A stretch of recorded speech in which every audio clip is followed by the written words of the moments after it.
Barcelona ke-16 besar Copa del Rey. Chelsea ke semifinal Carabao Cup. Luis Enrique, pelatih terbaik FIFA 2025. Dembele, pemain terbaik FIFA 2025.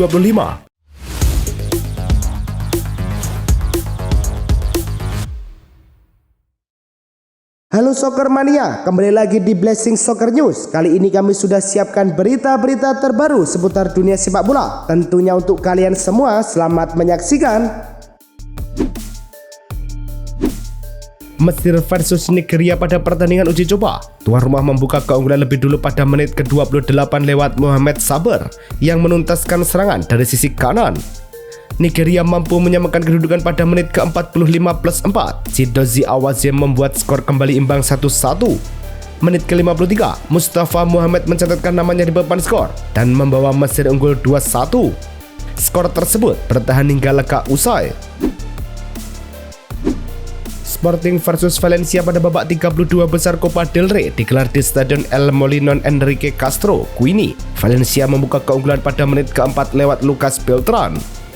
Memasuki awal babak kedua, Valencia mengadakan keunggulan pada menit ke-48. Dani Rabah membuat skor berubah menjadi 2-0. Skor tersebut bertahan hingga laga usai. Hasil ini memastikan Valencia melaju ke babak 16 besar Copa del Rey.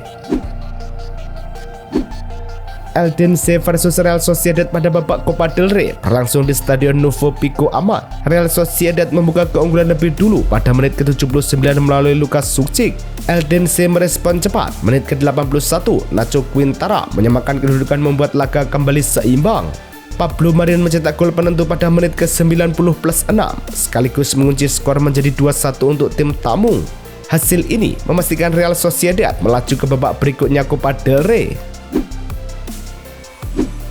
Guadalajara versus Barcelona pada babak 32 besar Copa del Rey berlangsung di Estadio Pedro Escartin. Setelah skor 0-0 hingga jeda, Barcelona akhirnya membuka keunggulan pada menit ke-75. Sundulan Andreas Christensen mengecoh kiper Dani Vicente. Barcelona memastikan kemenangan pada menit ke-89. Marcus Rashford yang mencetak gol dari sudut sempit setelah melewati Vicente. Hasil ini mengantarkan Barcelona melaju ke babak 16 besar Copa del Rey. Cardiff City versus Chelsea pada perempat final Carabao Cup berlangsung di Stadion Cardiff City. Chelsea membuka keunggulan pada menit ke-57 lewat Alejandro Garnacho.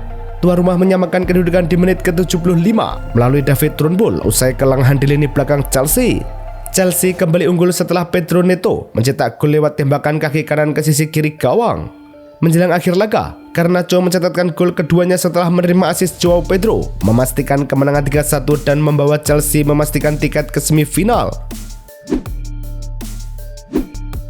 Chelsea kembali memastikan diri lolos ke semifinal kompetisi domestik. Kali ini EFL Cup 2025-2026 menandai musim ke-10 berturut-turut mereka mencapai fase 4 besar turnamen domestik.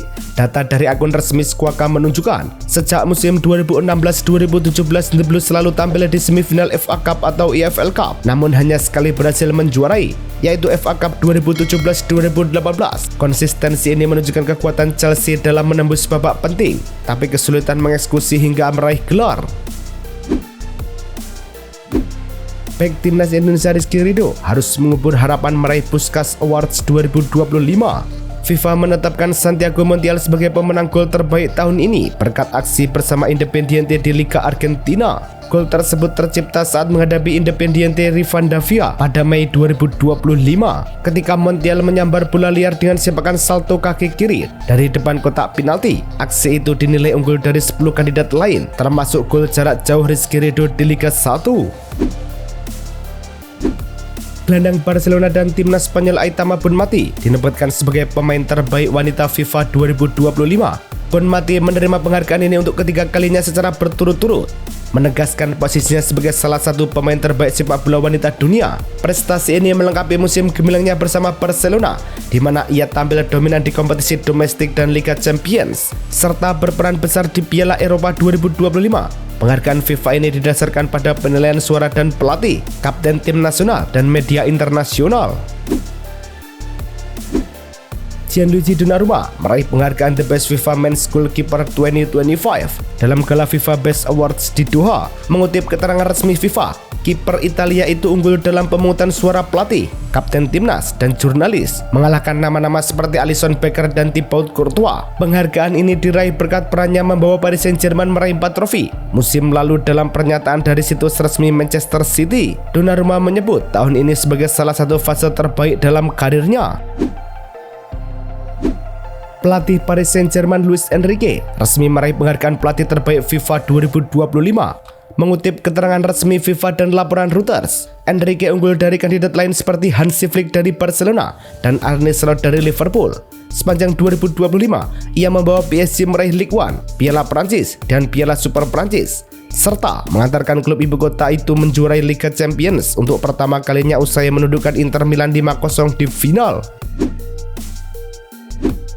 FIFA resmi menempatkan Ousmane Dembélé sebagai pemain terbaik dunia 2025. Sebagaimana dikutip dari situs resmi FIFA, penyerang Paris Saint-Germain itu mengungguli dua finalis lain, Kylian Mbappe dan Lamine Yamal. Penghargaan ini melengkapi capaian Dembélé setelah meraih Ballon d'Or 2025. Pemain 28 tahun itu juga jadi orang Prancis kedua memenangi gelar ini setelah Zinedine Zidane. Sepanjang musim ini, ia mencetak 35 gol dan 16 assist, serta berperan besar membawa PSG menangi 4 trofi, termasuk Liga Champions. FIFA secara resmi merilis susunan FIFPro World Best Men's 11 2025 yang dipilih berdasarkan suara para pemain profesional dunia.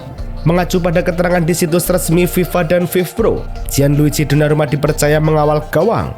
Lini belakang diisi Achraf Hakimi, William Pacho, Nuno Mendes, serta Virgil van Dijk. Sektor tengah dihuni Cole Palmer, Jude Bellingham, Vitinha, dan Pedri. Sementara itu, Lamine Yamal dan Ousmane Dembélé menjadi tumpuan lini depan. Rapinya menjalani musim 2024-2025 yang luar biasa bersama FC Barcelona, namun tetap absen dari The Best FIFA Men's 11 dan FIFPro World 11. Winger Barcelona itu finish di peringkat kelima Ballon d'Or setelah menjalani 64 pertandingan dengan torehan 38 gol dan 24 assist, termasuk hat-trick ke gawang Bayern Munchen. Bersama Barcelona, Rapinya turut mengantar klub meraih gelar La Liga, Copa del Rey, dan Piala Super Spanyol. Momen ini menarik sorotan karena statistiknya yang impresif di level klub. FIFA mengumumkan peluncuran tiket Piala Dunia 2026 seharga $60 atau sekitar 960.000 sebagai respon atas kritik terkait mahalnya harga tiket. Tiket bertajuk Supporter Entry Tier ini mencakup seluruh 104 pertandingan, termasuk final. Dalam pernyataan resminya, FIFA menyebut kuota tiket murah ini sebesar 10% dari alokasi asosiasi anggota peserta PMI yang akan mengelola distribusi untuk supporter tim nasional masing-masing. Kebijakan ini hadir di tengah sorotan terkait aksesibilitas tiket jelang turnamen. Edouard Mendy memastikan masa depannya bersama Al Ahly setelah menandatangani perpanjangan kontrak hingga Juni 2028.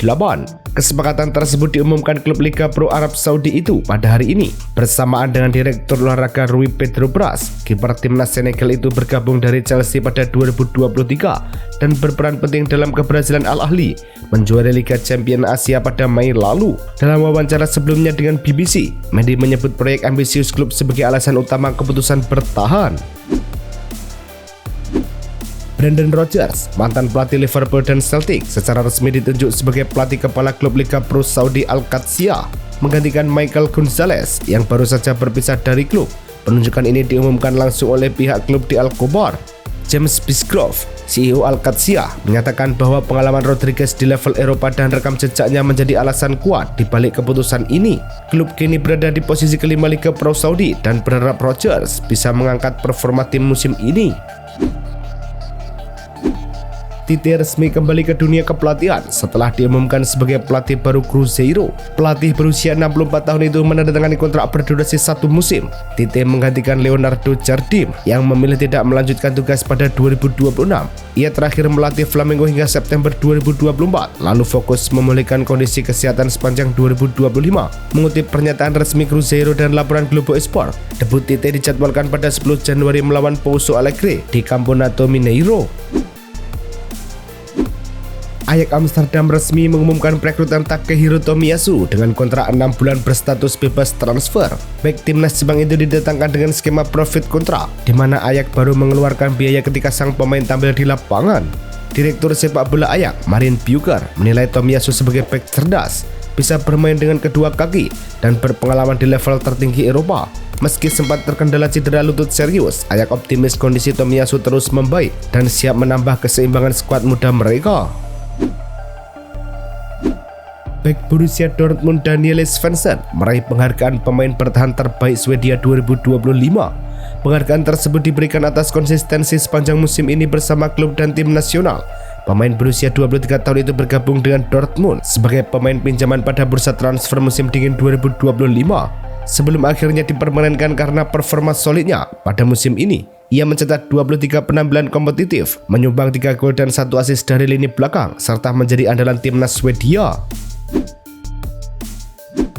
Jamal Musiala mengambil langkah penting dalam proses pemulihannya setelah kembali mengikuti latihan tim secara terbatas bersama Bayern Munchen.